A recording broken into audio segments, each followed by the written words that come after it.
हाँ जी। तो अभी जो कहानी मैं आपको सुनाने जा रही हूँ ना, हो सकता है ये आप ही की कहानी हो या आपकी बहन या बेटी की कहानी हो।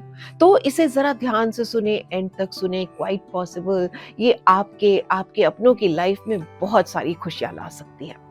और इसी के साथ कहना चाहती हूँ कि यार अगर मेरी बातें आपको पसंद है, अच्छी लगती हैं, तो चैनल पर जाकर एक लाइक बटन दबाने, एक कमेंट करने में कितना टाइम लगता है, और साथ ही चैनल को सब्सक्राइब भी करें ना। वेल मेरी तो यही कोशिश रहेगी कि मैं आप सभी के लिए बहुत अच्छा कंटेंट लाती रहूं। कहानी है गीता की और उसकी लाइफ की 3 बहुत ही इंपॉर्टेंट इंसिडेंट्स की। तो सबसे पहले पहली घटना, गीता नेशनल बास्केटबॉल्स में सेलेक्ट हो जाती है। उसे लेटर मिलता है प्री नेशनल कैंप्स ज्वाइन करने का। बहुत खुश होकर वो अपनी माँ से कहती है कि मम्मी अभी-अभी मुझे पता चला है कि मैं नेशनल्स में सेलेक्ट हो गई। मम्मी कहती है पापा से पूछो। गीता बोलती है अरे पापा तो बहुत खुश होंगे सुनकर। पापा को कॉल करती है, पापा I got selected for national basketball team. पापा बोलते हैं सो तुम्हारे बोर्ड एग्जाम्स नहीं है इस साल, तुम अपना टाइम वेस्ट करना चाहती हो। गीता कहती है पापा सिर्फ 1 महीने की बात है, स्कूल फुल अटेंडेंस भी दे रहा है और देखो ना 3 साल बाद हमारे डिस्ट्रिक्ट से कोई सेलेक्ट हुआ है, प्लीज पापा। पापा कहते हैं नो, बस मैंने कह दिया नो, बात खत्म। इसी के साथ किस्सा खत्म। अब दूसरी घटना सुनिए। प्रिंसिपल गीता की क्लास का आईक्यू और इंटरेस्ट टेस्ट लेते हैं और गीता को बताते हैं कि तुम्हारा आईक्यू लेवल जो है वो 98 है, which is quite good, and तुम्हारा इंटरेस्ट जो है वो मीडिया और स्पोर्ट्स में है। गीता अपने प्रिंसिपल से कहती है कि सर मैं अपने पेरेंट्स को आपके पास लेकर आना चाहती हूँ, वो तो बिल्कुल नहीं चाहते कि मैं जर्नलिज्म करूँ।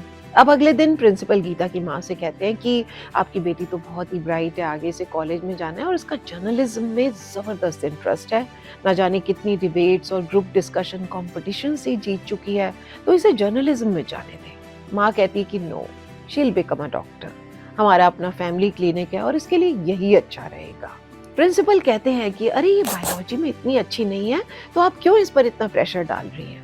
इस पर गीता की माँ कहती है कि ये स्टडीज में तो अच्छी है ना, ये मैनेज कर लेगी। प्रिंसिपल फिर बोलते हैं कि डोंट फोर्स हर, मैं दावे के साथ कह सकता हूँ ये आपको बहुत प्राउड फील कराएगी। माँ कहती है हाँ बिल्कुल कराएगी, जब ये एक डॉक्टर बन जाएगी वो हम सभी के लिए एक प्राउड मोमेंट होगा। अब आते हैं तीसरी घटना पर। गीता अपने डेंटल कॉलेज के इंटर्नशिप के बाद अपने अंकल से कहती है मैं अंदर से खुश नहीं हूँ। अंकल बोलते हैं अरे तुम्हें तो बहुत खुश होना चाहिए, आज तुम एक डॉक्टर हो, ना जाने कितने लोग तुमसे इम्प्रेस्ड होंगे। गीता ठंडी सांस लेते हुए बोलती है मुझे ये टाइटल ही पसंद नहीं है, ये डॉक्टर शब्द जो है मुझे एक बर्डन की तरह फील होता है। अंकल कहते हैं तुम पागल हो गई हो, देखो अपने उन रिलेटिव्स को जो इस प्रोफेशन में कितना अर्न कर रहे हैं। गीता फिर कहती है I don't feel good in the clinic. Uncle कहते हैं तुम्हारे पेरेंट्स ने तुम्हारे लिए कितना कुछ किया और तुम कैसी बातें कर रही हो। और तब से गीता अपने पैशन को भूलकर अपने करियर में उलझी हुई है। और ये हजारों गीताओं की कहानी है जो एम्बिशियस होते हुए भी अपनी चॉइसेस के लिए स्टैंड नहीं ले पाती है, क्योंकि कुछ भी कर ले फीस तो आफ्टर ऑल पेरेंट्स ने ही पे करनी होती है, और जब पेरेंट्स का इमोशनल ड्रामा भी साथ में शुरू हो जाता है तो रह जाती है सिर्फ एक उदासी जो उस गीता के चेहरे और उसके आसपास हमेशा के लिए रह जाती है। क्योंकि मोस्टली एक 16-17 साल का बच्चा अपने पेरेंट्स को अपने सपनों के लिए कन्विंस नहीं कर पाता। पेरेंट्स कहते हैं कि तुमने दुनिया को नहीं देखा, तुम्हें नहीं पता तुम्हारे लिए क्या अच्छा है क्या बुरा। इस पर बच्चा चुप हो जाता है, कई बार भटक भी जाता है और फिर ना ही अपने सपने पूरे कर पाता है, ना अपने पेरेंट्स की इच्छा।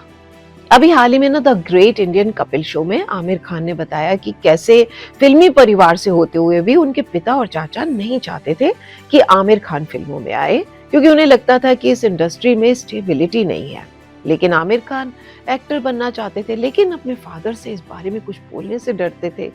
खैर धीरे धीरे कुछ ऐसी बातें हुई उनकी लाइफ में कि उनका एक्टिंग का दरवाजा खुलता गया। सोचिए अगर ऐसा ना होता तो हमारे सामने एक इतने जबरदस्त अदाकार की बेहतरीन पिक्चर्स देखने का मौका कैसे मिलता, और सबसे बड़ी बात उस इंसान का सपना पूरा होने से नहीं रह जाता, है ना। मतलब पुराने टाइम में इतनी अपॉर्चुनिटीज नहीं थी, आज के टाइम में यूथ के सामने पूरा वर्ल्ड खुला हुआ है। पहले के टाइम में बाहर के लोगों के लिए फिल्म इंडस्ट्री में एंटर करना और वहां पर अपना करियर बनाना एक सपने की तरह था, बहुत मुश्किल था। आसान आज भी नहीं है, बिना मेहनत बिना पैशन के कुछ भी नहीं किया जा सकता है, but still social media internet ने एक दूसरे के करीब ला दिया, सबको एक दूसरे से कहीं ना कहीं कनेक्ट कर दिया है। आज की जनरेशन के सामने हजारों दरवाजे खुले हैं और वो अपनी कैपेबिलिटीज के हिसाब से अपना करियर चुन सकते हैं जो उन्हें अंदरूनी खुशी दे। क्योंकि जब हम अपने पसंद का काम करते हैं तो हम उसे एंजॉय करते हैं और वो काम फिर हमें काम नहीं लगता, है ना? तो पेरेंट्स को चाहिए कि अपने बच्चों के सपनों के आड़े ना आए। जरा बताइए, मैं पेरेंट्स से एक सवाल करती हूँ, आपके लिए क्या मैटर करता है?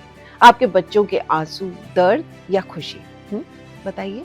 वेल, मुझे यकीन है कि हर पेरेंट अपने बच्चों का अच्छा ही चाहता है और अगर अच्छा चाहता है तो उन्हें खुशी ही देना चाहेगा, है ना? तो जरा खुद से पूछे कि आप अपनी इच्छा अपने बच्चों पर लाद कर कहीं उन्हें उनकी खुशी से दूर तो नहीं कर रहे, एक और गीता को पैदा तो नहीं कर रहे? पूछिए जरा।